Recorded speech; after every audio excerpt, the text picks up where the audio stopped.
जय जगत गुरु, जय भारत।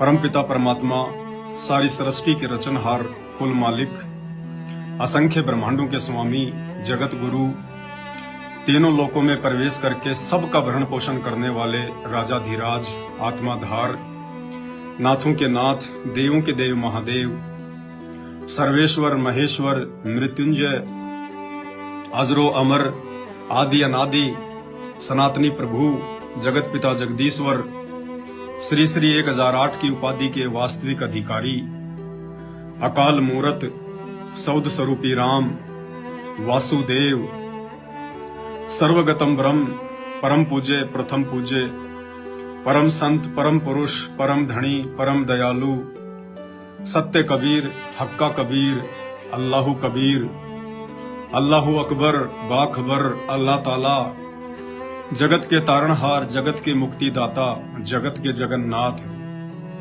हारे के सहारे, हिंदुओं के राम, मुसलमानों के अल्लाह, सिखों के वाहिगुरु, ईसाइयों के मसीह, दया के सागर दयानिधि, करुणा के सागर करुणानिधि, स्वयंभू परिभू, संकट मोचन, कष्ट हरण, मंगल करण, दुख भंजन, अविगत कबीर, निर्विकार निर्विषम परमात्मा, अलेख सतगुरु, आदि अनादि सतगुरु, असली मर्यादा पुरुषोत्तम, असली राम, असली कृष्ण, असली घनश्याम, असली मुरारी, राजाओं के राजा, महाराजाओं के महाराजा, शहंशाहों के शहंशाह, सम्राटों के सम्राट, भगवानों के भगवान, अल्लाहों के अल्लाह, प्रभुओं के प्रभु, मसीहाओं के मसीह, सच्चे वाहिगुरु, बाबाओं के बाबा, पीरों के पीर, सर्वगुण संपन्न, अनंत कोटि कलाओं के स्वामी,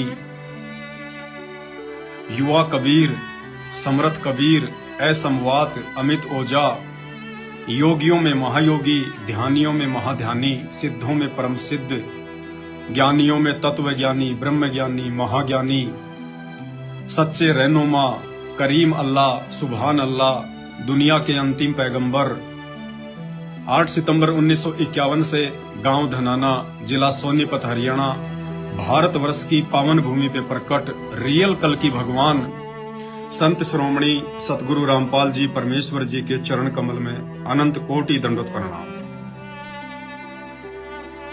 सभी भगत भाई बहनों को दास की तरफ से प्यार भरा सत साहिब। भाई और बहनों, दया बख्शी है पूज्य गुरुदेव भगवान सतगुरु रामपाल जी परमेश्वर जी ने काफी समय के बाद एक बार फिर से सभी भगत भाई बहनों के साथ में लाइव के माध्यम से ज्ञान चर्चा के लिए, क्योंकि वर्तमान में दास को परमात्मा ने एक छोटी सी सेवा बख्शी हुई है।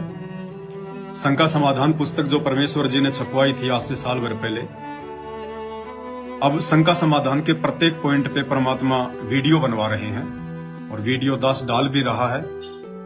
तो अब गुरुदेव की दया से, क्योंकि समय बहुत कम बचा है, समय विनाशकारी है, आप सबको पता है, दुनिया तो बेखबर है, लेकिन हम बाखबर के भगत, हमें पूज्य गुरुदेव भगवान ने सब कुछ पहले से ही बता रखा है अपने ज्ञान के माध्यम से, अपने विधान के माध्यम से, कि 2028 तक का जो समय है वो युग परिवर्तन का समय है। 2024 की शुरुआत हो चुकी है और 2024 की शुरुआत के साथ आप तरह तरह की घटनाएं पूरे देश में देख रहे हैं। कहीं पर आग लग रही है, कहीं पर आंदोलन हो रहे हैं। और कल की बात है, हरियाणा के रोहतक जिले में भयंकर बरसात हुई। बरसात के बाद में भयंकर तरीके से ओले गिरे और रोहतक में जो गेहूं की फसल थी पूरी की पूरी चौपट हो चुकी है, पूरी फसल चौपट। भाई अब ऐसा ही होगा। एक वीडियो दास के पास आया हुआ था, रोहतक से भगत भाई बहनों ने भी मुझे फोन करके बताया था। एक वीडियो दिखाता हूं आपको। और थोड़े बहुत ओले नहीं गिरे, 10-10 इंच ओले की जो परत है वो जमीन पर चढ़ गई। 10-10 इंच यानी एक एक बिलांद। देखिए, देखो भाई, भगवान कह रहे क्या कोना पार शांति जमींदार की करना गोटा गोटा चढ़ा दिए ओले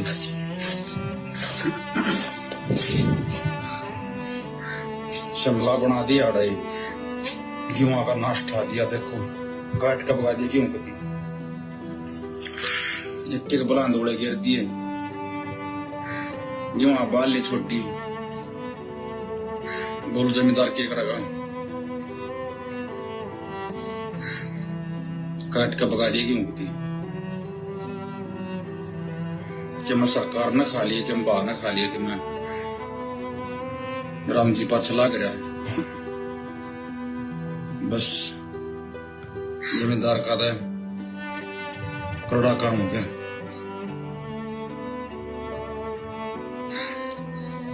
बस खेत का ना देखूं तो आंखों में पानी आओ दिमाग खराब हो रहा दौड़ी दत्ती बना दी सारे काट दिए खती इतने बढ़िया गेहूं लाग रहे थे सारा का नाश कर दिया। अभी दिमाग कहाँ खराब हुआ है, अभी तो दिमाग खराब होने की शुरुआत मात्र है। 2024 तो शुरुआत मात्र है, शुरुआत।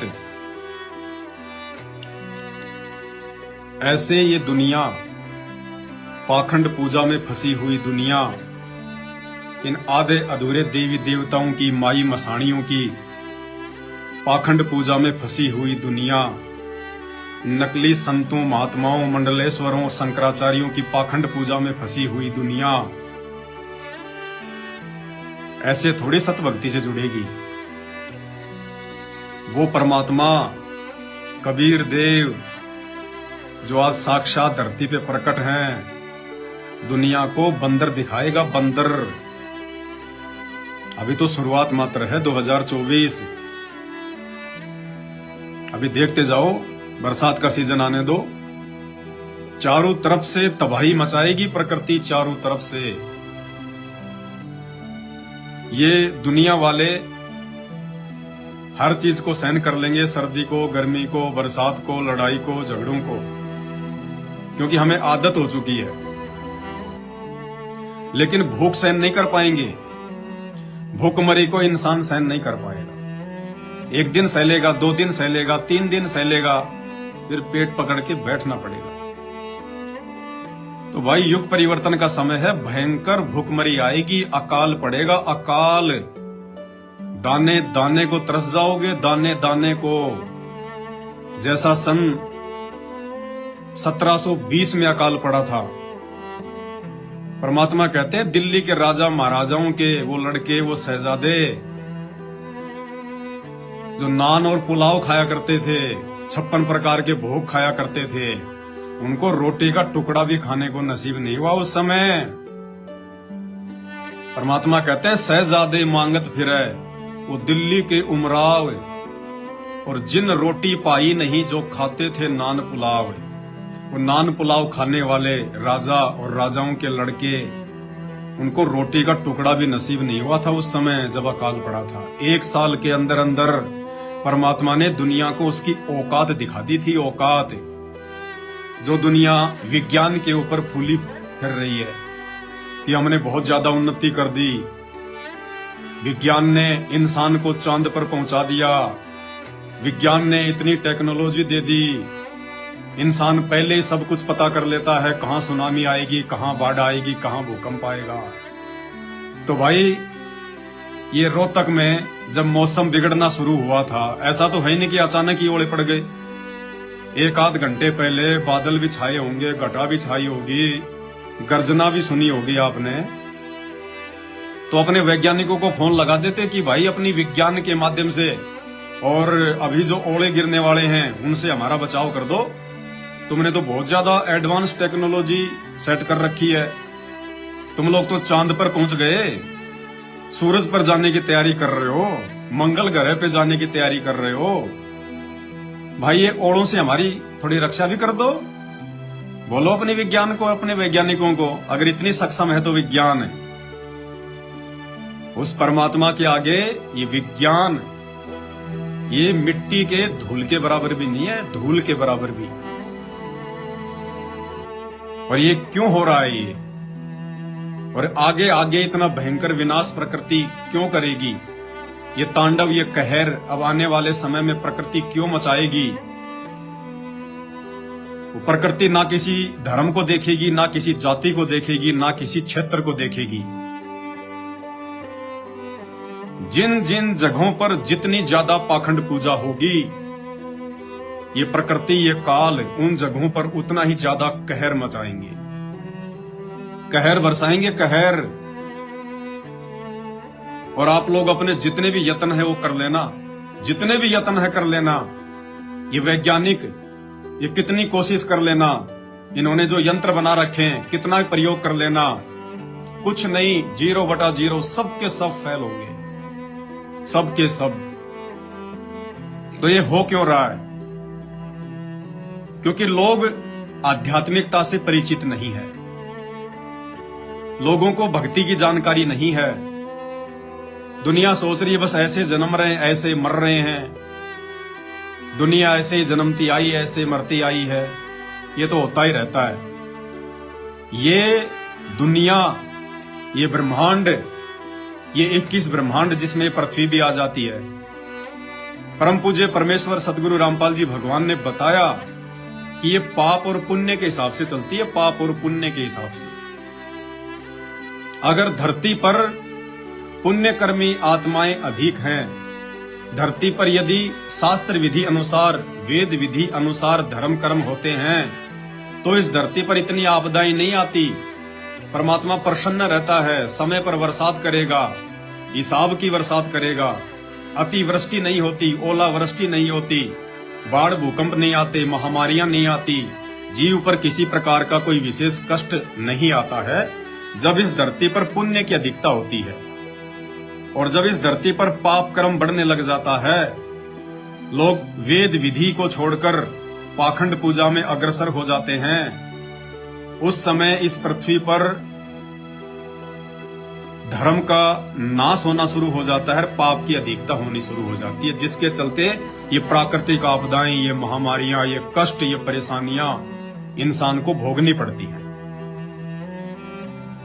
और भाई जितनी ज्यादा पाखंड पूजा होगी उतना ज्यादा कष्ट अब इंसान को झेलना पड़ेगा।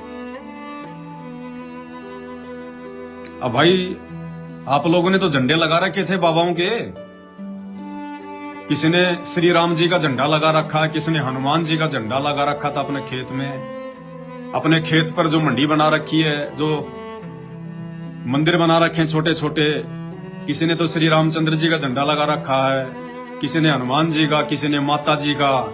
तो भाई उनसे प्रार्थना करते, भाई आप प्रभु श्री रामचंद्र जी से प्रार्थना करते कि प्रभु हमने क्यों आपका मंदिर बनाया है, हमने क्यों आपकी प्राण प्रतिष्ठा करी है, हम क्यों आपके दर्शनों के लिए जा रहे हैं? इसलिए ताकि हमारे ऊपर जब कोई संकट आए, कोई समस्या आए, कोई परेशानी आए, तो प्रभु आप हमारी रक्षा करो। इसलिए हमने आपको मंदिर में विराजमान किया है, हमारी रक्षा के लिए, सुरक्षा के लिए।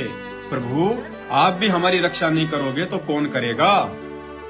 और जाहिर सी बात है, अगर मुसीबत में भी अगर भगवान काम नहीं आएगा, जिस भगवान के हम मंदिर बना रहे हैं, जिस भगवान की हम पूजा पाठ करते हैं, जिस भगवान को भोग लगाते हैं, जिस भगवान के नाम के जयकारे लगाते हैं, जिन भगवानों के लिए मरने मारने को तैयार हो जाते हैं, वो भगवान अगर मुसीबत और संकटों के समय भी हमारी रक्षा नहीं करेगा, हमारे जन धन की रक्षा नहीं करेगा, हमारी फसल की रक्षा नहीं करेगा, हमारे परिवार और काम धंधे की रक्षा नहीं करेगा, तो भाई उन भगवानों को फिर हम कौन से दिन के लिए पूज रहे हैं? उनको खेतों में हल जोतने के लिए पूज रहे थे क्या हम? कौन से दिन के लिए पूजते हैं उनको? हल में जोतने के लिए। बुद्धि पे पत्थर पड़े, दुनिया के बुद्धि पे पत्थर। आने वाले समय में ना राम बचाएगा, ना मुसलमानों का रहीम बचाएगा। बचाने वाले की तो दुनिया को खैर खबर भी नहीं है, खैर खबर भी। ये तो शुरुआत मात्र है। 2024 देखते जाना, अभी आगे आगे जो भविष्यवाणियां हो चुकी हैं उस हिसाब से क्या होगा। पूरी दुनिया तीसरे विश्व युद्ध के मुहाने पर खड़ी है। भूकंप, बाढ़, महामारियां, प्राकृतिक आपदाएं, अभी देखते जाओ और झेलते जाओ। और करते जाओ पाखंड पूजा जितनी जी भर के करनी है, क्योंकि अब इस पाखंड पूजा की समाप्ति का समय बहुत नजदीक है। जब सूरज शिखर में आ जाता है ना, तो चांद और तारे सब छिप जाते हैं, दिखाई भी नहीं देते सूरज की रोशनी में। तो भाई वो पूर्ण ब्रह्म परमात्मा कबीर साहेब, सारी सृष्टि का रचनहार सतगुरु रामपाल जी परमेश्वर जी के रूप में धरती पे आ चुका है। और इस महाविनाश से पहले उन्होंने दुनिया को समझाने में कोई कसर नहीं छोड़ी, किसी भी प्रकार की। सन 1994 से रुक के मार मार के दुनिया को समझा रहे हैं, रुक के मार मार के संभल जाओ, सुधर जाओ, इस पाखंड पूजा को, इस पाखंड भक्ति को छोड़ दो, शास्त्र विधि अनुसार भक्ति करो, विकारों से दूर हो जाओ, मान बढ़ाई अहंकार लोक लाज से दूर हो जाओ, वरना कष्ट उठाओगे, कष्ट। क्योंकि वर्तमान में धरती पर 8 सितंबर 1951 से इस भारतवर्ष की पावन भूमि पर पूर्ण ब्रह्म परमात्मा, जिसने 33 करोड़ देवी देवता बनाए, ब्रह्मा विष्णु महेश बनाए, काल और दुर्गा बनाए, जिसने सारे ब्रह्मांड रचे, सूरज चांद तारे सितारे, हवा पानी अग्नि आकाश, जिस परमेश्वर ने बनाए हैं, वो कबीर देव भगवान साक्षात 8 सितंबर 1951 से गांव धनाना, जिला सोनीपत, हरियाणा की पावन भूमि पर प्रकट हो चुके हैं। और उस परमात्मा के धरती पर प्रकट होने के बाद ये देवी देवता, ये ब्रह्मा विष्णु महेश, ये दुर्गा, ये काल, ये महाकाल, उनसे पहले अगर ये थोड़ा बहुत लाभ दे रहे थे, अब वो लाभ भी उनके भक्तों को नहीं मिलेगा। क्योंकि सूरज की रोशनी में ना चांद दिखाई देता है और ना सितारे दिखाई देते हैं, और ना उनका कोई औचित्य रह जाता है। अब तो केवल सूरज ही सूरज रहेगा, सूरज ही सूरज। तो भाई वो सूरज रूपी परमात्मा सतगुरु रामपाल जी भगवान धरती पे प्रकट हो चुका है, और धीरे धीरे धीरे धीरे शिखर में जा रहा है, शिखर में। और 2028 तक वो परमात्मा पूर्णतया शिखर में आ जाएगा, पूर्णतया। एक कहावत है ना कि जब दीपक का तेल खत्म हो जाता है तो एक बार वो फड़फड़ाता है जोर से, बहुत तेज जलता है, रोशनी करता है, फड़फड़ाएगा। तो इसी प्रकार अब इस धरती से इस पाखंड पूजा का, इस मंदिर पूजा का, इस मूर्ति पूजा का, इस मजार पूजा का, इस मस्जिद पूजा का, चर्च पूजा का, गुरुद्वारों की पूजा का सत्यानाश होने वाला है, खात्मा होने वाला है, खात्मा 2028 तक। इसलिए ये काल पूरी कोशिश करेगा और कर रहा है कि जितनी आत्माओं को मैं अपने कब्जे में कर लूं, जितनी आत्माओं को मौत के घाट उतार दूं, जितने लोगों से पाखंड पूजा करवा के, आधे अधूरे भगवानों की पूजा पाठ करवा के, जितने लोगों को मैं पुण्यहीन बना दूं, उतनी कोशिश ये करेगा, और ये कर रहा है। भाई और बहनों, दुनिया को तो ज्ञान नहीं है, इसलिए उनको हम ज्यादा दोष भी नहीं दे सकते, क्योंकि उनके इतने अच्छे पुण्य नहीं है, वो इतनी अच्छी आत्माएं नहीं है कि सतगुरु रामपाल जी भगवान की शरण में आ सके। क्योंकि ये सारी सृष्टि के रचनहार हैं। इस परमेश्वर की प्राप्ति के लिए तो देवी देवता भी लाइन में खड़े हैं, लाइन में, कि भगवान हमें कब मानुष जन्म मिलेगा और कब हमें ऐसे पूर्ण तत्वदर्शी संत जो स्वयं ही परमात्मा हैं, हमें उनकी शरण प्राप्त हो, हमें भी मोक्ष का सुअवसर प्राप्त हो। ये 33 करोड़ देवी देवता भी लालायित हैं संत रामपाल जी के चरणों में धोख लगाने के लिए, क्योंकि उन्हें पता है कि देव पद में भक्ति नहीं हो सकती, देव पद में हमारा मोक्ष नहीं हो सकता। मोक्ष केवल धरती पर और मानव शरीर में ही संभव है। और वो फंस गए जाके। यहां जैसी उन्होंने भक्ति की, धर्म कर्म किए, जो भी थोड़े बहुत उनके पुण्य बने, उस हिसाब से काल ने उनको देव पद पे बैठा दिया। अब वो अपनी मर्जी से नीचे नहीं आ सकते, वो काल के अधीन हैं। कब तक? जब तक वो मनुष्य जन्म प्राप्त करके और सतगुरु रामपाल जी भगवान की शरण में नहीं आ जाएंगे तब तक वो काल के आधीन है, तब तक उनका कुछ नहीं हो सकता। तो ये दुनिया वाले तो बेखबर हैं, इन्हें अभी तत्व ज्ञान की समझ नहीं है, परमात्मा की पहचान नहीं है, यथार्थ शास्त्र अनुकूल भक्ति की जानकारी नहीं है।